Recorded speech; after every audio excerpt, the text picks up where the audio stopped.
WHO memberikan indikasi kalau COVID selesai di dunia ini baru tercapai di tahun 2025. Walah, sebuah perjalanan yang panjang sekali ke depannya. Masih 4 tahun lagi. Masih lama ya. Sama lamanya dengan menunggu Newman giliran pegang kendali bernegara. Baik, kita bahas lebih dalam tentang pandemi ini. Dalam kacamata perang, sesungguhnya saat ini adalah masuk kategori perang dunia ketiga. Perang dunia secara harafiah ya artinya ada musuh bersama.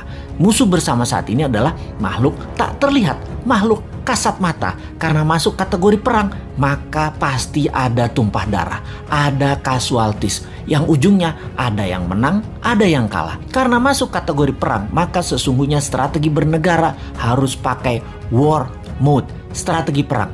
Dalam strategi perang, jurusnya cuma satu, survival, harus hidup. Terlepas nanti perangnya kalah atau menang. Untuk hidup, kita lakukan apapun sekali lagi untuk tetap hidup.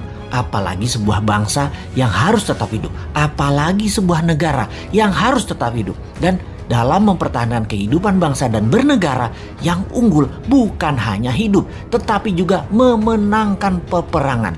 Untuk menang perang, kita harus bertempur hebat, punya mental baja, kompak, dan punya strategi jitu. Menurut pakarnya, siapa lagi yang saya ambil referensinya kalau bukan Ibu Siti Fadilah yang saya kenal baik. Beliau banyak menginformasikan melalui YouTube channelnya juga. Kita sarikan bahwa virus punya sifat alami untuk survival, untuk tetap hidup.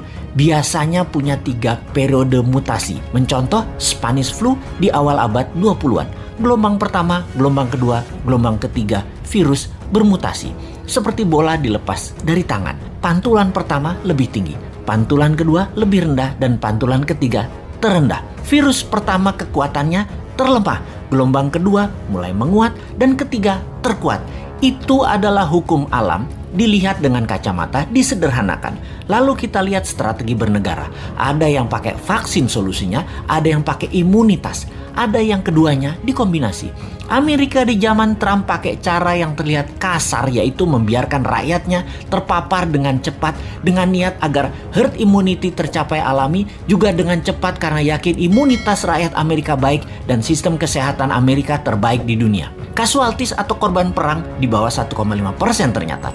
Saat ini terdapat data bahwa 49% rakyat Amerika sudah terpapar dan punya imun sistem sendiri, dan suntik vaksin sudah mencapai 20% populasi, alias herd immunity sudah tercapai di Amerika saat ini. Vaksin tetap dilanjutkan.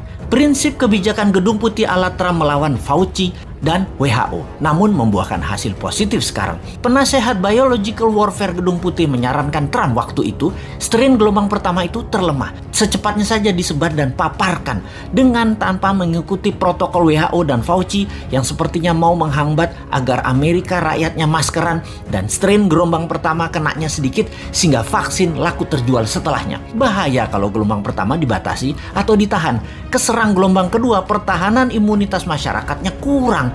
Jadi gelombang pertama lepas saja. Toh sarana kesehatan bagus. Itulah analisa dan strategi Gedung Putih di masa Trump yang terbukti tidak ada gelombang kedua di Amerika yang telak. Pada saat ini karena herd immunity tercapai, Amerika menang perang melawan COVID. Tiongkok pakai cara kedua, terbanyak pakai vaksin lokal produk mereka sendiri, di mana herd imunitas alami tercapai 20%, yang saat ini 40%-nya ini pakai vaksin, di mana 3 bulan lagi herd immunity di Tiongkok tercapai dengan vaksin lebih dari 60% populasi dan 20% natural imunitas. Tiongkok menang juga perang melawan COVID. Gelombang kedua ketika terlambat vaksin dipakai maka akan berat karena mutasi virus sudah lebih kuat. Dan yang tanpa vaksin terpapar gelombang kedua menjadi berat lagi pengaruhnya atas kesehatan adalah benar. Strategi yang harus cepat-cepat dilakukan adalah vaksin disuntikan ke masyarakat. Di Indonesia, ketika gelombang pertama ternyata hanya memapar 10%-an populasi dan vaksin saat ini baru mencapai 20%-an populasi. Saat ini gelombang kedua terjadi di Indonesia. Sementara yang berimbas atau vaksin atau yang punya herd imunitas baru mencapai 30%-an populasi. Dan hanya mereka inilah yang mungkin kuat terhadap virus gelombang kedua saat ini. Dan mudah-mudahan sekali lagi tidak ada gelombang ketiga mutasi COVID yaitu COVID yang terakhir mutasinya yang terkuat. Kita harus segera mencapai herd imunitas saat ini, segera. Inilah hal yang kasihan pada pemerintah saat ini. Kita tidak menyalahkan hal ini sudah terjadi, tetapi kita harus melihat ke depan. Sistem kesehatan kita belum sebaik negara maju. Imunitas vitamin, makanan masyarakat juga belum sebaik negara maju. Maka yang terbaik kita bantu pemerintah saat ini dengan PPKM-nya Jawa Bali, kita taat 100%. Diam di rumah selama 3 minggu, gunakan minimum movement selama 3 minggu, makan sehat, hidup sehat, baca buku, dan olahraga. Ini semua karena sudah kadung, dan kadung juga pemerintah beli vaksin banyak banget, sampai 400 juta katanya, untuk memvaksin seluruh rakyat Indonesia. Vaksin ini ada batas waktu, ada expiration date, jadi harus cepat-cepat. Pandemi, kalau penanganannya benar, sarana kesehatan baik, dan imunitas vitamin yang didahulukan, menurut Ibu Siti Fadilah, dengan 50 juta vaksin cukup kok. Kecuali pesan banyak ini karena sekaligus jadi proyek pejabatnya. Ya walahu alam.